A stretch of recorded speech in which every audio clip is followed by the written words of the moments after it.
जो किसी दौर में तहजीब, तमद्दुन और तरक्की की अलामत समझा जाता था, आज बदइंतज़ामी, करप्शन और हुकूमती गफलत की बदतरीन मिसाल बन चुका है। अवाम रोज़ाना नाइंसाफियों, बदअमनी और महरूमियों के शिकंजे में जकड़े जा रहे हैं, जबकि हुकूमत, इदारे और मकामी इंतज़ामिया बेहिस्सी की चादर ओढ़ कर गहरी नींद सोए हुए हैं। शहरों में प्लाटों पर कब्जे, कानून खामोश, कब्जा माफिया सरगर्म। कराची, हैदराबाद, सक्खर और दीगर शहरी इलाकों में ज़मीनों पर कब्जे का सिलसिला न सिर्फ जारी है, बल्कि हुकूमती सरपरस्ती में खल फूल रहा है।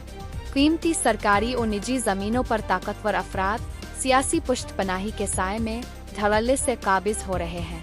मुतासिरा शहरी इंसाफ के लिए दरबदर की ठोकरें खा रहे हैं, मगर किसी इदारे को तौफीक नहीं कि उनकी दाद रस्सी करे। देहातों में बाअसर वडेरों का राज, गरीबों की ज़मीनों पर ज़बरदस्ती कब्जे। देही सिंध में हालात इससे भी ज़्यादा संगीन हैं। ताकतवर जागीरदार और वडेरे बेबस किसानों की ज़मीनें छीनकर उन्हें माशी गुलामी की जंजीरों में जकड़ रहे हैं।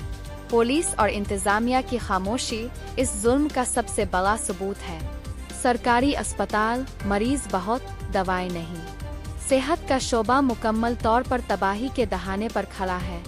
सरकारी अस्पतालों में डॉक्टर्स की कमी, अद्वियात का फुकदान और सहूलियात का फुकदान अवाम को अजियतनाक सूरत-ए-हाल से दोचार कर रहा है।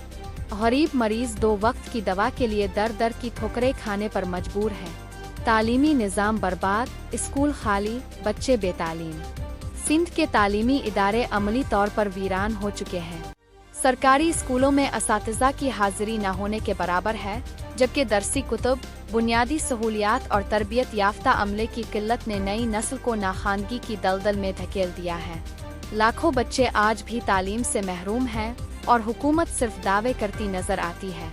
लोकल गवर्नमेंट फंड्स की लूटमार, तरक्याती मंसूबों के लिए जारी करदा अरबों रुपए के फंड्स करप्शन की नजर हो रहे हैं। सड़कें खंडरात, गलियां गंदे पानी से भरी और सीवरेज का निज़ाम मुकम्मल तौर पर तबाह हो चुका है। अवाम पानी, बिजली, सफाई और दीगर बुनियादी सहूलियात से महरूम है, मगर करप्ट अनासर के बैंक बैलेंस बढ़ते जा रहे हैं। नाइंसाफी और बदअमनी, अवाम का कोई पुरसान हाल नहीं।